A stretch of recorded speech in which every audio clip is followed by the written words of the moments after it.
বন্ধুরা, good morning, good morning, good morning. তো দেখো, এরা কত সুন্দর ফুলের ডালি নিয়ে আমার জন্য অপেক্ষা করছে। দেখেছো, যে আমার বাড়ির কখন উঠবে, উঠে আমাকে দেখবে। আয় আয় আয় আয়, কী দারুণ লাগছে, অপূর্ব অপূর্ব।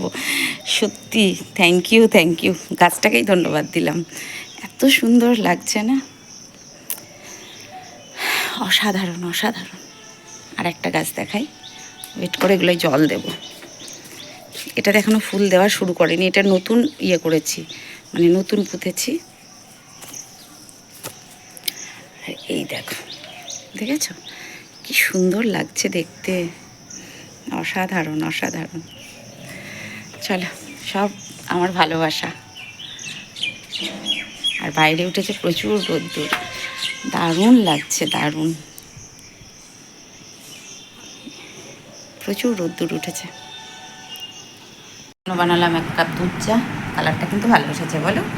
আর নিয়েছি বিস্কিট, এটা আমার। কান্তিবাবু খেয়ে গেছে, আবার টিফিন খেতে আসেনি, চা খেয়ে গেছে। আমি চা খাচ্ছি, খাই আগে চাটা ম্যানেজ করে। কিছু বসে আছে, মানে আমার টুকটুকি বসে আছে বাইরে, বাবা কখন আসবে বাবার উদ্দেশ্যে, কারণ আছে। আর ওদেরকে বাইরে যেতে এখন বারণ করছি, কারণ কিছু বিড়াল আছে যেগুলো ওদের ওপর হামলা করছে, যার জন্য ছেলে আমার ভয় পাচ্ছে না। বাবা, আমার বুচু তো কালকে ভীষণ ভয় পেয়ে গেছে, আমার বুচু। তাই তাই মা এখানে আসলো বলে ওর একটু আসতে ইচ্ছে করলো, যে মাকে অনেকক্ষণ থেকে বলছে এখানে চলো চলো, তাই মা একটু বসে আছে, তাই ছেলে আমার একটু সাহস করে বসেছে। দেখেছো বসেছে, দেখেছো একদম পুরো বাঘ না বাবা। বাবা এদিকে মুখ করো, উঁচু। হ্যাঁ, ও তার জন্য একটু সাহস করে বসতে পারলো, না হলেও বুঝতে পারছিল না। হ্যাঁ বাবা, হ্যাঁ হ্যাঁ বাবা বাবা। তো এই হচ্ছে ব্যাপার, বাবা আসবে, বাবার জন্য ওয়েট করছে। আর কিছু বিড়াল আছে এত অসভ্য, এদের দুজনের উপর শুধু ওদের রাগ, কেন রাগ বুঝতে পারছি না। সব সময় এসে হয় আমার বুচুকে অ্যাটাক করছে, নয় আমার পুচুকে অ্যাটাক করছে। না বাবা, আমার টুকটুকি খুব ভালো ছেলে, ও কাউকে কিচ্ছু বলে না, চুপচাপ ও নিজের মতো থাকে। এরা এদের সাথে, মানে বাইরের বিড়ালদের সাথে তো আমি এদের মিশতে দিই না, কারণ ওদের যার জন্য যখন যদি ঢুকে পড়ে কোনো সময়, তো আমার ছেলেরা ভয় পায় খুব, ভীষণ ভীতুর ডিম। দেখেছো বসে আছে, আমি বসে আছি, তাই এখানে মা বসে আছে, মানে চলো মার কাছে গিয়ে একটু বসি, তাই ছেলে আমার এখানে এসে বসলো, না হলে ছেলে খুব ভয় পায়। তো বাবার অপেক্ষায় বসে আছে, বাবা আসুক তারপরে। হ্যালো বন্ধুরা, good morning, good morning, good morning, good morning তো আগেই বলে দিয়েছি। আজ হচ্ছে রবিবার, ইয়েস, আজ হচ্ছে রবিবার। তো হ্যাপি সানডে সকলকে। আর এখন বাজে সকাল 9টা, আমি মোটামুটি টিফিনটা রেডি করেছি। আর ওই যে আমার পুচু, ওর অনেকক্ষণ থেকে ইচ্ছে করছে এখানে এসে একটু বসবে, কিন্তু ভয়ে আসতে পারছে না। এত অত্যাচার বিড়ালগুলোর, আমি দেখলেই তাড়া দিই, কিন্তু ওই যে এরা তো মানে পারে না ওদের সাথে, ওরা জঙ্গলি বিড়াল না, ওরা ওরা পারে, আর এ তো পারবে না। যাই হোক, আমার বুচু পুচু দুজনেই ভীষণ ভয় পায়। তো এই যে বসে আছে, বাবা আসবে। আর চা বানালাম, তো বাইরে ভীষণ রোদ্দুর, গরম, চাপা গরম, ভীষণ গরম। কার্তিকবাবু আসলে ওকে টিফিনটা দেবো, তারপরে রান্না বসাবো। রান্না কী করবো বুঝতে পারছি না, আজকে বিশেষ কাছাকাছি রাখিনি, টুকটাক 2 দিন খুব কাছাকাছি করলাম। কী রান্না করবো বুঝতে পারছি না। ডাঁটা এনেছে, কাটোয়ার ডাঁটা, আমি ভাবছি কাটোয়ার ডাঁটা দিয়ে, মিষ্টি কুমড়ো দিয়ে, এইসব দিয়ে একটা ছ্যাঁচড়া মতো করবো, আর মাছ করবো, এটাই করবো। ওই দেখো আমার সোনা বাবা বসে আছে। তো চলো, কান্তিবাবু আসবে, তার জন্য ওরা বসে আছে। খুব কান্তিবাবুকে কান্তিবাবুকে খুব ভালোবাসে, জানো তো। কান্তিবাবু যেমন ভালোবাসে ওদেরকে, জান একদম। তো চলো,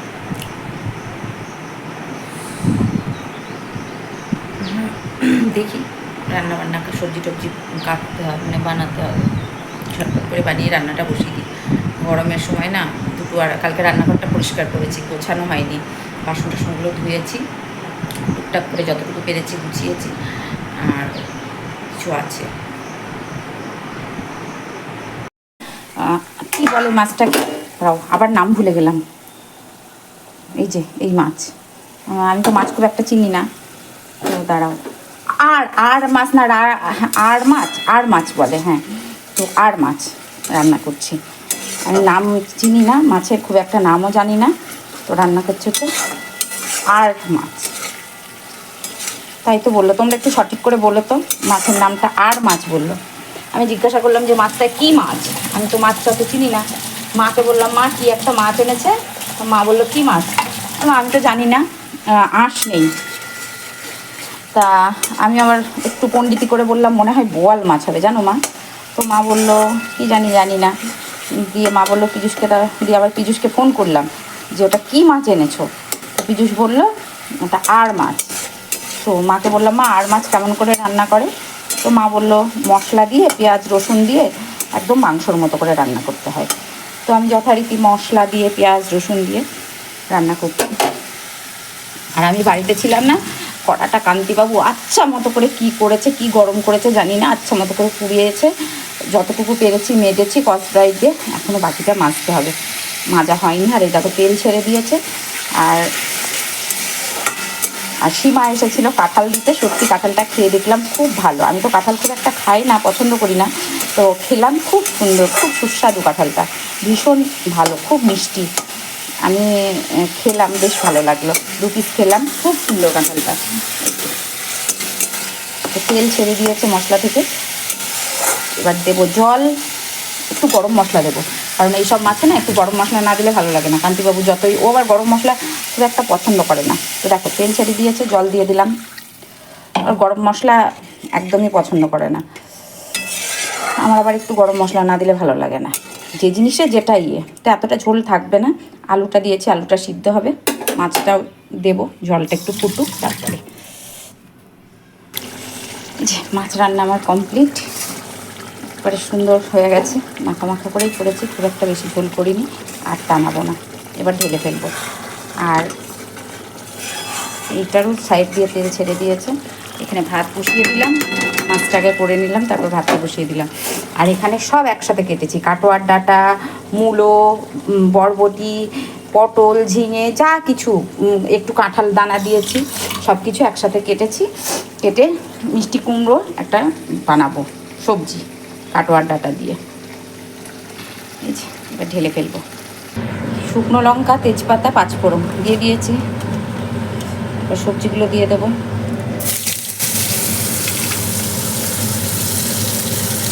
আর বড়ি ভেজে তুলে রাখলাম, বড়ি দেবো একটু, দাঁড়া সবজিগুলো দিয়ে দিই, সব একসাথেই দিয়ে দেবো।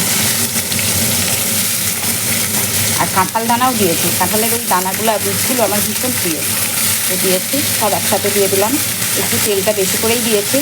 বড়ি ভেজে তুলে রাখলাম। মশলা করেছি হচ্ছে আদা, জিরে আর কাঁচা লঙ্কা, আর শেষে একটু ভাজা মশলা দেবো। ভাজা মশলা বলতে গেলে ওই জিরে ধনে পেস্ট করা আছে, মানে গুঁড়ো করে রাখা আছে শুকনো খোলায় ভেজে, সেটাই একটু দিয়ে দেবো ঝাপন করে, তাহলে একটু কী বলবো, ভোজবাড়ির মতো স্মেল আসবে। আর অনেকটা সবজি এনেছিল, তো আমরা তো 2 লোক, এত সবজি তো আমরা খেতে পারবো না, তো যার জন্য এইটুকু করেছি। আর বাসি তরকারি তো খাওয়া যাবে না, এইটুকু আমাদের 2 লোকের, মানে এইটুকু রান্না করলাম, এখনও অর্ধেকটা রেখে দিয়েছি। এটাই কড়াটা আমার কিন্তু খুব ছোটো না, অনেকটাই বড়। আর ভাত বসিয়েছি, তো একটু ঢেকে দেবো, মজে আসুক, তারপর লবণ দেবো। আর বাইরের ওয়েদারটা দেখো, মেঘলা, এখন আবার কখন যে মেঘলা হয়, কখন যে কি হয় বলা মুশকিল, এত গরম। আর এই যে অনেকটা কুমড়ো, এই কুমড়ো যদি রাখি থাকবে না, তো ভাবছি সবজি ডাঁটা, এই যে ডাঁটাগুলো অনেকগুলো নিয়ে এসেছে, কারণ এতটা তো আমাদের 2 লোকের লাগে না, তো যতটুকু লাগবে ততটুকু কাটবো, বাকিটা এই মানে কি বলবো, সরি ভুলভাল বকছি, কিছুটা সবজি কেটে বসিয়ে দিয়ে আসলাম, কারণ আমাদের 2 লোকের জল প্রয়োজন মতো। আর এটা কেটে রাখছি, কেটে বক্সে রেখে দেবো, যেদিন রান্না করব সেদিন বের করে নিয়ে রান্না করব, কারণ এই সবজি শুকিয়ে যাচ্ছে, তো ধুয়ে কেটে ফ্রিজে রেখে দিলে সময় মতো টুক করে রান্না করা হয়ে যাবে।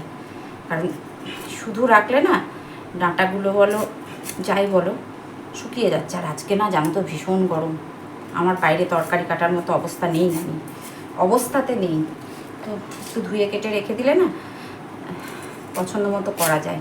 আর আমার ছেলেও এই তরকারিটা খেতে খুব ভালোবাসে, কিন্তু কী আর করা যাবে, ছেলে তো নিজের মতো করে রান্না করছে, ভালোই শিখে গেছে জানো তো, রান্না করা করছে, ভালোই করছে, ভালোই শিখে গেছে। শিখতে তো হবে, নিজের চালানোটুকু শিখে গেলে ব্যাস কোনো চিন্তা নেই। তো হ্যাঁ, ও নিজের চালানোটুকু ব্রেকফাস্ট বলো যাই বলো না কেন পারবে, সেইটুকু সমস্যা নেই। আর আমি খুব অবাক হয়ে গেলাম যে আমার বাবু খুব তাড়াতাড়ি শিখে গেল, খুব তাড়াতাড়ি, মানে কয়েকদিন রান্না করতে করতে একদম পাকা রাঁধুনির মতো হাত হয়ে গেছে। মশলা কষাতে হয় ঢেকে ঢেকে, গরম জল দিলে তরকারির টেস্ট বাড়ে, এই যে ছোট ছোট জিনিসগুলো, এগুলো বেশ ওর নখদর্পণে হয়ে গেছে। খুব সুন্দর করে করছে। যে ডাটা এগুলো কেটে রেখে দেবো ফ্রিজে জল ঝরিয়ে। কুমড়োটা ধোবো না, না ধুলেও হবে, রান্না করার সময় ধুলেও হবে, তো ডাটাগুলো ধোয়া কালকে বাজার থেকে আসার পর আমি ধুয়ে, সবজি বাজার থেকে যখনই যে সবজি আসে আমার বাড়িতে আমি ধুয়ে রেখে দিই। তো এটা আমার অনেক দিনের অভ্যেস, আমি যতদিন আমার সংসারে আমি এসেছি, মানে আলাদা হয়েছি ততদিন আমি এটা করি।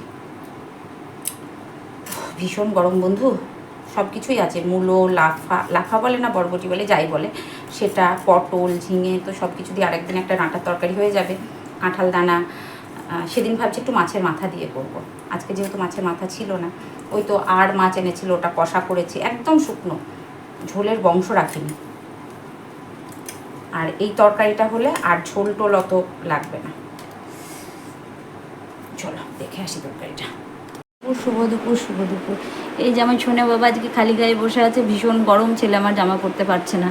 ওকে পুজো করেছি, অন্য কোনো ঠাকুরদের পুজো করিনি, এগুলো সব আলগা করে এদিকে সরিয়ে নিয়েছি, আর সোনা বাবার পুজো করেছি শুধু। আর এইগুলো সব সোনা বাবার জামা কাপড়, এগুলো এখন আমি সব বসে বসে গোছাবো, কারণ ওইগুলোতে ছোবো না, যার জন্য খুব সমস্যা হচ্ছে।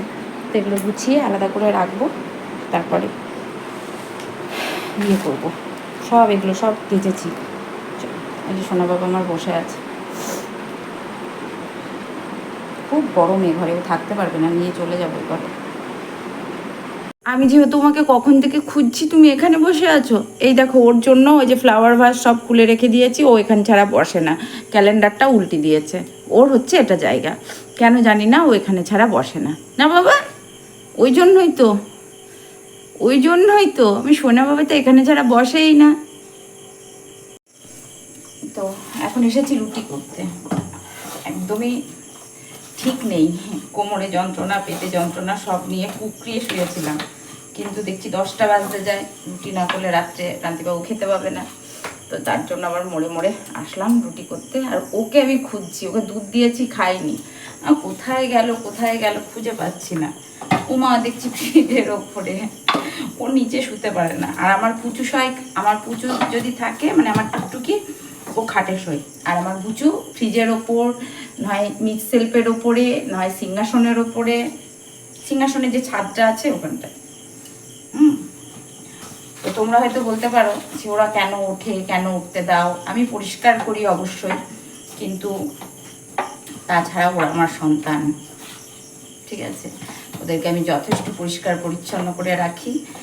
এবং আমার অনেকেই বলে না যে বাড়ির পোষ্যদের নাকি প্রথম ভাত রান্না করে প্রথমটা দিতে নেই, আগে বাড়ির কর্তাকে দিতে হয়, কিন্তু না, আমি প্রথম ভাত রান্না করে আমার বুচু খাই আর আমার পুচু খাই, ওদের দুজনের জন্য আগে ভাত বাড়ি, তো ওদেরকে আগে ভাত দিই, তারপরে কান্তিবাবুকে দিই, কারণ হচ্ছে ওরা আমার সন্তান, ঠিক আছে।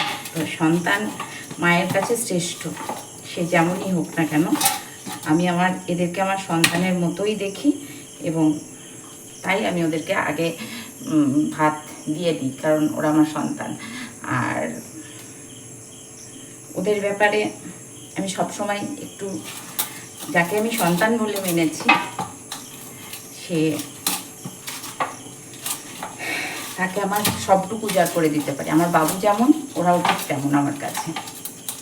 আমার গপু, আমার পুচু, বললাম না আমি এখন 4টে সন্তানের মা, আমার সত্যি ওরা সন্তান আমার কাছে। তোমরা মানবে কি জানি না, হয়তো বলবে যে আদিক্ষেতা, না গো, একটা টান, একটা ভালোবাসা, সেটা যার বাড়িতে পোষ্য আছে, হ্যাঁ, তারাই বুঝবে, সবাই বুঝবে না, সবাই এটাকে নাটক, আদিক্ষেতা, ন্যাকামি বলবে, কিন্তু যাদের বাড়িতে পোষ্য আছে, যারা পোষ্য তারা বুঝতে পারবে যে না, সত্যি এটা একটা অন্তরের টান, এটা কোনো মাফিক ন্যাকামি আদিক্ষেতা কোনোটাই নেই। ওই যে ওখানে বসে আছে। তুমি ছিড়ো না হাত পথে যদি আধার আসে এমে। আর কে থাকবে বলো? সবাই দুদিনের বন্ধু, সুখের সাথী, দুঃখের সাথী আর কেউ নেই, ঠিক আছে? এটা হচ্ছে ঘোর কলিযুগ। এই যুগে সকলেই সুখের দিনের সাথী, দুঃখের দিনের সাথী কেউ নেই। সে যে সম্পর্কই হোক না কেন।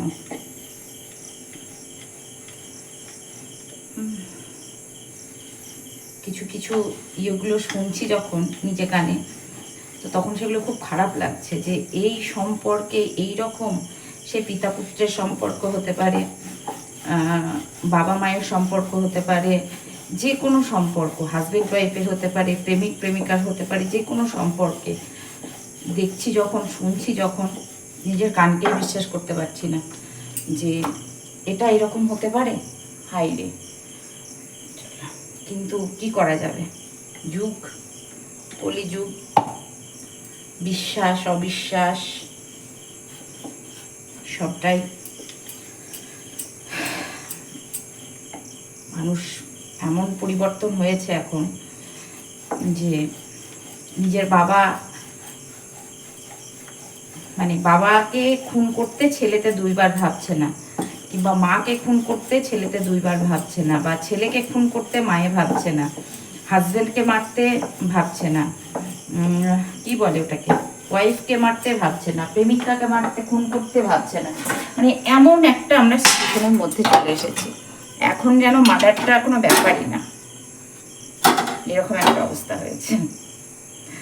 হাজবেন্ডকে মেরে পলিথিনের ব্যাগে ভরে সিআইডিতে সেদিন দেখছিলাম, ডাস্টবিন যে নোংরা ফেলে, বাড়ির যে কাঁচরা নিতে আসে ওখানে ফেলে রেখে মার্ডার করে কাঁচরার সাথে বের করে দিল। এতটা খতরনাক এখনকার মানুষ।